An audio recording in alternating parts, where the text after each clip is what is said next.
শোরের বাচ্চা, তোর পিছে হারা বছর টাকা খরচা করছি কি এই পরীক্ষায় ফেল করবার নিগে? যে পোলা নাকি সামান্য এসএসসি পরীক্ষা ফেল করে, এই পোলা আমার দরকার নাই। তুই এই মুহূর্তে আমার বাড়ি থেকে বাইরে যা। আজকে থেকে এই বাড়ির বার্তার নিগা বন্ধ। তুই আর কোনোদিন এই বাড়িতে আইবি না। যা, বাড়ি থেকে বাইরে যা।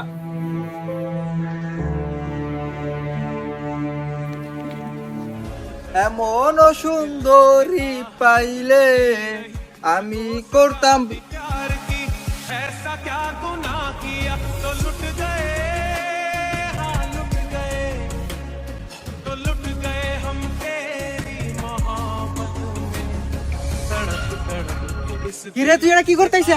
निकलती रही, कुछ तो सजा दी प्यार की ऐसा। মানুষের জীবনে যেমন সমস্যা আছে তেমনি তার সমাধানও আছে। ভাই কি করমু কোন, আমি পরীক্ষায় ফেল করছি দেখে আব্বা আমার মায়েরা বাইতে করে বাই করে দিছে। বাইতে থেকে বাইর করে দিছে দেখে তুই তোর নিজের জীবন এইভাবে শেষ করে দিবি? শোন, সব বাবা মাই চায় তার সন্তান যেন পড়ালেখা করে মানুষের মতো মানুষ হতে পারে। আর তুই ফেল করছা, এর জন্যই হয়তো তোর বাপের রাগের মাথায় তোর মায়েরা বাইতে বাইর করে দিছে। বাবা মা কখনো সন্তানে খারাপ চায় না। এই যেমন তোর বাপ একটু আগে তোর মায়েরা বাইতে বাইর করে দিছে, একটু পরে দেখবি সেই বাবা তোর আবার খুঁজবার নিয়ে আইছে।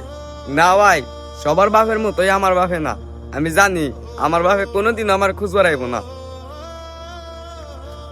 ওই গেদা, তোর মাই তোর নিগা ভাত বেড়ে বয়ে রয়েছে। তাড়াতাড়ি যাইস, দেরি করিস না। আমি একটু বাজার থেকে আহি। তোর কইছিলাম না তোর বাপে তোর খুঁজবার নিয়ে আইব? দেখছা, তোর বাপে তোর ঠিক খুঁজবার নিয়ে আইছে। একটা কথা সবসময় মনে রাখবি, যে বাবা মা তোরে মারবো সেই বাবা মাই তোর আবার আদর করবো। হ ভাই, আপনি ঠিকই কইছেন। আমি না বুঝা জীবনে অনেক বড় একটা ভুল সিদ্ধান্ত নিয়েছিলাম।